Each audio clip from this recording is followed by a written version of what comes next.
Hi friends, എല്ലാവരും സുഖമായിട്ടിരിക്കുന്നല്ലോ. ഇന്നിവിടെ ഞങ്ങളുടെ അവിടെയൊന്നും മഴയില്ലായിരുന്നു. നല്ല തെളിഞ്ഞൊരു അന്തരീക്ഷമായിരുന്നു. നല്ല വെയിലും ഒക്കെ ഉണ്ടായിരുന്നു. അപ്പോൾ രാവിലെ ഞാൻ കുറച്ച് ലേറ്റായിട്ടാണ് എണീറ്റത്. അപ്പം കട്ടൻ്റെയൊക്കെ സെറ്റാക്കി ചോറിനുള്ളത് കുക്കറിൽ അരി അടുപ്പത്തിട്ടിട്ട് എന്ത് കറി പെട്ടെന്ന് റെഡിയാക്കാമെന്നുള്ള ചിന്ത വന്നു.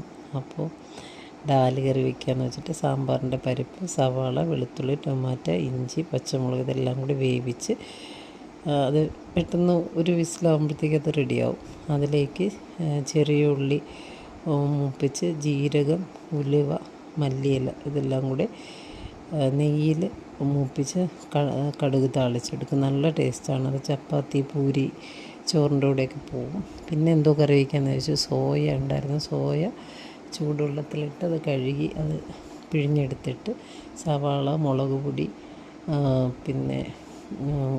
പിന്നെന്താണ് നാരങ്ങ നീര്, കായപ്പൊടി, ഉപ്പ് ഇതെല്ലാം കൂടി മിക്സ് ചെയ്ത് കുറച്ച് നേരം വച്ചിട്ട് പിന്നെന്താണ് ബ്രെഡ് ക്രംസും മുട്ടയുടെ വെള്ളയും കൂടി ചേർത്ത് മുക്കി അത് വറുത്തെടുത്തു. അത് പിന്നെ നല്ല ടേസ്റ്റാണ്. അനുവിന് ഭയങ്കര ഇഷ്ടമാണ്. മാധുവിന് കൊടുത്തിട്ട് കഴിച്ചില്ല രാവിലെ, പക്ഷെ വൈകിട്ട് കൈ പിടിച്ച് കൊണ്ടിങ്ങനെ കടിച്ചടിച്ച് നടന്നു. അവനും ഇഷ്ടമായി. അപ്പോൾ പിന്നെ സ്കൂളിൽ കൊണ്ടുപോയി കൂട്ടുകാരോട് ഷെയർ ചെയ്ത് കഴിച്ചു എന്നൊക്കെ പറഞ്ഞപ്പോൾ എനിക്ക് ഭയങ്കര സന്തോഷം. കൂട്ടുകാർക്ക് ഇഷ്ടപ്പെട്ടു എന്ന് പറഞ്ഞപ്പോൾ പിന്നെ ഞാനൊന്നും വലിയ സംഭവമൊന്നുമല്ല, ഒന്നിങ്ങനെ പ്രീ പ്ലാൻഡോ അടുക്കും ചിട്ടയിട്ടോ ഒന്നുമല്ല. എല്ലാവരും മെസ്സപ്പിൽ ചെയ്യുന്നതാണ്. കുക്ക് ചെയ്യണത് ആസ്വദിച്ച് ചെയ്യും. കാരണം നമ്മൾ കുഞ്ഞുങ്ങൾക്ക് കൊടുക്കുന്നതിലല്ലേ, വീട്ടുകാർക്ക് ചെയ്യുന്നതല്ലേ. അപ്പോൾ അത് ആത്മാർത്ഥമായിട്ട് ചെയ്യും. എൻ്റെ BEd പഠിപ്പിച്ച രാജി ടീച്ചർ ഒരു കഥ പറഞ്ഞു തന്നിട്ടുണ്ട് കുക്കിങ്ങുമായിട്ട് റിലേറ്റ് ചെയ്ത്. അത് ആർക്കെങ്കിലും ഉപയോഗപ്രദമാവും. കാരണം ഒരു സന്യാസി യാത്ര മധ്യേ ഒരു വീട്ടിൽ കയറി അവിടുത്തെ സൽക്കാരമൊക്കെ സ്വീകരിച്ച് മടങ്ങിപ്പോവുക. അവിടെ നിന്ന് ഒരു ആകർഷകമായ പാത്രം അടിച്ചു മാറ്റിക്കൊണ്ട് പോയി. അപ്പോൾ ഇതിനെക്കുറിച്ച് ഇദ്ദേഹത്തിന് ഒരുപാട് വ്യസനം തോന്നുകയും പശ്ചാത്തപിക്കുകയും ഗുരുവിനോട് ചോദിക്കുകയും ചെയ്തു.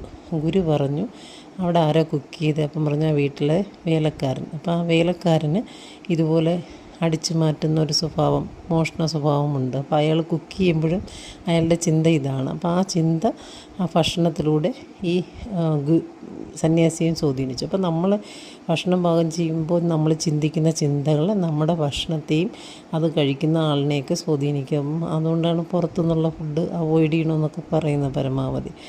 നമ്മൾ കുക്ക് ചെയ്യുമ്പോൾ എപ്പോഴും രാഗി, അയ്യോ കഷ്ടം, എൻ്റെ കഷ്ടപ്പാട് അങ്ങനെയൊന്നും വിചാരിക്കാതെ നല്ല മനസ്സോടുകൂടി ചെയ്യുന്നത് ആത്മാർത്ഥമായിട്ട് നമ്മൾ ദൈവത്തിന് വേണ്ടി പൂജ സമർപ്പിക്കും പോലെ ആത്മാർത്ഥമായിട്ട് ചെയ്യുക. എന്തെങ്കിലും ബുദ്ധിമുട്ടോ ദേഹാസ്വസ്ഥയൊക്കെ ഉണ്ടെങ്കിൽ നമ്മളെക്കാളും ബുദ്ധിമുട്ടുന്നവരെക്കുറിച്ച് ചിന്തിക്കുക.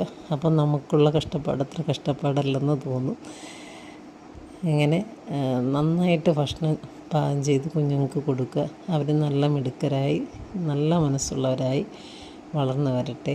നമുക്ക് അതൊക്കെയല്ലേ ചെയ്തു കൊടുക്കാൻ പറ്റൂ. അതൊക്കെ നമ്മുടെ തന്നെ ഒരു കടമയാണ് അല്ലേ. അങ്ങനെ കൊടുക്കുമ്പോൾ അവർക്കും ഒരു സന്തോഷമാണ്. പിന്നെ അവർക്കും നമ്മളോട് തിരിച്ച് ആ ഒരു ഇത് വരും. നമ്മളിപ്പോൾ ഓർക്കുന്നുണ്ടല്ലോ, നമ്മുടെ അമ്മ പാകം ചെയ്ത് തരുന്ന ഇഷ്ടമുള്ള ആഹാരം. അതുപോലെ നാളെ നമ്മളെ മക്കളും പറയണ്ടേ. അപ്പം നിങ്ങൾ പാകം ചെയ്യുമ്പോൾ സ്നേഹം കൂടി കൂട്ടി വിളമ്പണം കുഞ്ഞുങ്ങൾ. അതുപോലെ നമുക്ക് എല്ലാ ദിവസവും നമ്മൾ അലട്ടുന്ന ചിന്തയാണ്, അയ്യോ നാളെ എന്ത് കറി, എന്ത് കാപ്പി, അങ്ങനെയൊക്കെ ഉള്ളത്. അപ്പം നമുക്ക് ഇത് പ്രീ പ്ലാൻ ചെയ്യാൻ പറ്റും. ഒരാഴ്ച മുമ്പേ അങ്ങനെ നമ്മൾ പ്ലാൻ ചെയ്ത് കഴിഞ്ഞാൽ നമുക്ക് രാവിലത്തെ ഈ തിക്കും തിരക്കുമൊക്കെ ഒഴിവാക്കാം.